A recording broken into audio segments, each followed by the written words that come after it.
जी नमस्कार, आप देख रहे हैं पंजाब केसरी टीवी और मैं हूं अपने सहयोगी मनोहर लाल और कैमरा पर्सन विनोद कुमार के साथ रेलवे लाइन यानी रेलवे स्टेशन ऊना हिमाचल से सुरेंद्र शर्मा। बजट में किसे क्या क्या मिला, किसकी उम्मीदें पूरी हुई और किसे निराशा मिली, हमने पहले भी चर्चा करी, लेकिन बात करेंगे रेल की। रेल के खेल में हिमाचल कहां पहुंचा और इसके हिस्से क्या आया। यानी बात करें तो ब्रॉड गेज रेल लाइन केवल ऊना जिला में ही है। नंगल तलवाड़ा रेल लाइन वर्ष 1974 की बात करें, 74 की बात करें तो यहां से जो रेल लाइन है उसका विधिवत शिलान्यास हुआ। 50 वर्ष के बाद ये ऊना के एक छोर से दूसरे छोर तक यानी दौलतपुर चौक तक पहुंची, लेकिन अभी भी इसकी रफ्तार धीमी है क्योंकि इसे तलवाड़ा और फिर मुकेरियां और सेकंड डिफेंस लाइन के रूप में इसे बनना है। और निश्चित रूप से जो पिछले वर्ष गए हैं कछुआ गति से यह स्पीड बढ़ी है। तो अब क्या बजट में मिलेगा उसका इंतजार है। बजट आ चुका है और उसमें 2.4 यानी 2,40,000 करोड़ रुपए का जो प्रावधान है वो रेलवे के लिए किया गया है। बात अगर करेंगे हम तो रेल बजट में जो 2.4 लाख करोड़ यानी 2,40,000 करोड़ रुपए का प्रोविजन केंद्रीय वित्त मंत्री निर्मला सीतारमण ने रखा है।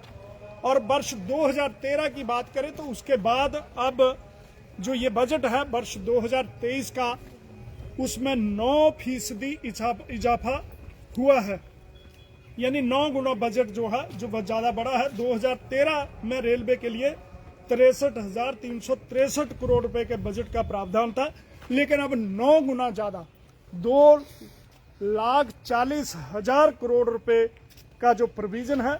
और चूंकि ऊना हिमाचल की बात करेंगे तो रेल के मामले में रेलवे लाइन भले ही तलवाड़ा या मुकेरियां ना पहुंची हो, लेकिन इसमें एक बात जरूर है कि ऊना को तवज्जो मिली है। हिमाचल प्रदेश का समतल जिला जहां ब्रॉडगेज रेल लाइन है, ऊना हिमाचल रेलवे स्टेशन वर्ष 1951 में खुला।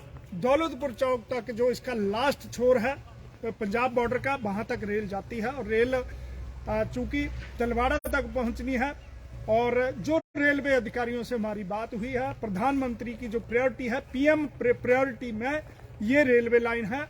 हर 3 महीने के बाद इसकी समीक्षा विधिवत रूप से इसकी समीक्षा जो है वो प्रधानमंत्री लेवल पे की जाती है। यानी पीएमओ रेगुलर इसकी जो है मॉनिटरिंग करता है कि कहां पहुंची। और बड़ी बात अब ये है कि ये जो रेलवे लाइन है दौलतपुर चौक से आगे जो पंजाब सरकार जमीन का अधिग्रहण नहीं कर रही थी, तो अब चूंकि इसे प्रायोरिटी में डाला गया है, यानी कि अब कंपलसरी जो जमीन का अधिग्रहण वो होगा, यानी लोगों की जिम्मेदारों की इच्छा के अनुसार नहीं, सरकार कंपलसरी जो जमीन का अधिग्रहण करेगी। इससे ये अनुमान है कि ये रेल लाइन अब प्रायोरिटी में है और इसको second defence line rail line के रूप में अस्तित्व में जल्दी आना है। इसके लिए काम युद्ध स्तर पर हो चुका है। देखना होगा कुछ ही घंटे के बाद जो ये बजट मिला है किस किस सुविधाओं के लिए मिला है, क्योंकि ऊना का जो आम बंदौरा रेलवे स्टेशन है वहां से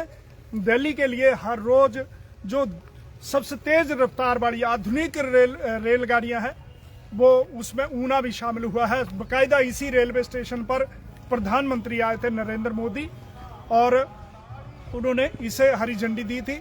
तो वर्ष 1991 में खुले इस रेलवे स्टेशन की बात करें, एक ही प्लेटफार्म था, दूसरा बनकर तैयार हुआ है, लेकिन लूप लाइन नहीं है, इसलिए उस प्लेटफार्म का भी यूज नहीं हो रहा है।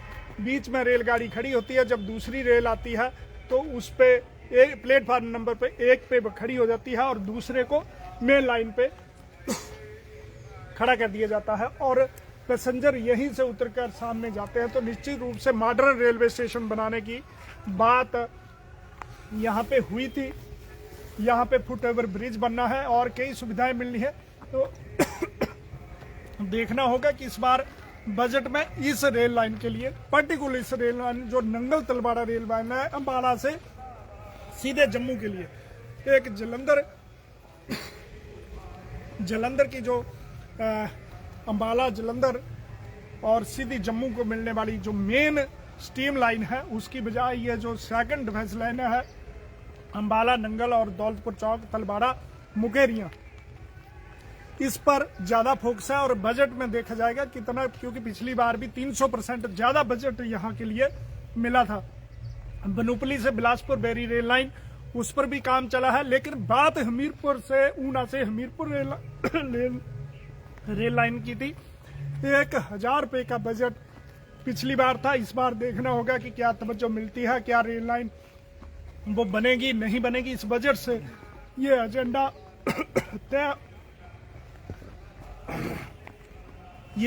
तय हो जाएगा और अभी कुछ ही देर में आंकड़े जो सामने आएंगे उससे ये पता लगेगा कि क्या ऊना और हमीरपुर के बीच रेल लाइन बनेगी या नहीं बनेगी, क्या बजट में प्रावधान होता है या नहीं होता है।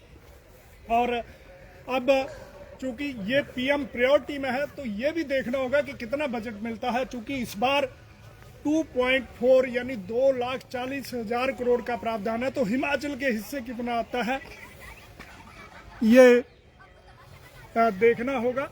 सबसे बड़ी बात ये होगी कि किस प्रकार का बजट प्रावधान रहता है और उसी के मुताबिक अगली प्रतिक्रियाएं होंगी।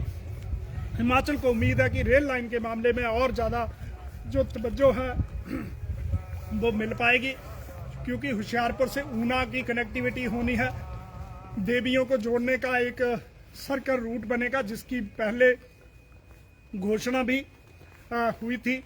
तो ज़्यादा उम्मीदें हिमाचल को है कि रेल के खेल में हिमाचल के हिस्से क्या आता है। 8 रेलगाड़ियां ऊना से चलती हैं, जिनमें देश के विभिन्न राज्यों को जोड़ने वाली रेलें हैं, चाहे गुजरात की बात करें, महाराष्ट्र की बात करें, दिल्ली करें, उत्तर प्रदेश, और इस तरीके से लंबी दूरी की कई गाड़ियां हैं, लोकल ट्रेन है।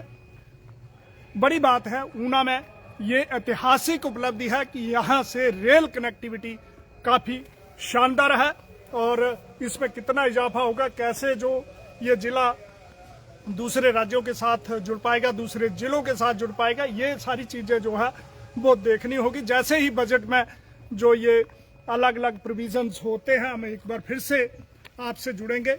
उम्मीद यही है कि हिमाचल के हिस्से इस बार ज्यादा राशि आएगी और हिमाचल जो है वो रेल के मामले में और ज्यादा तरक्की कर पाएगा। बने रहे पंजाब केसरी टीवी के साथ। ऊना हिमाचल रेलवे स्टेशन से पंजाब केसरी टीवी के लिए अपने सहयोगी मनोहर लाल और कैमरा पर्सन विनोद कुमार के साथ मैं सुरेंद्र शर्मा।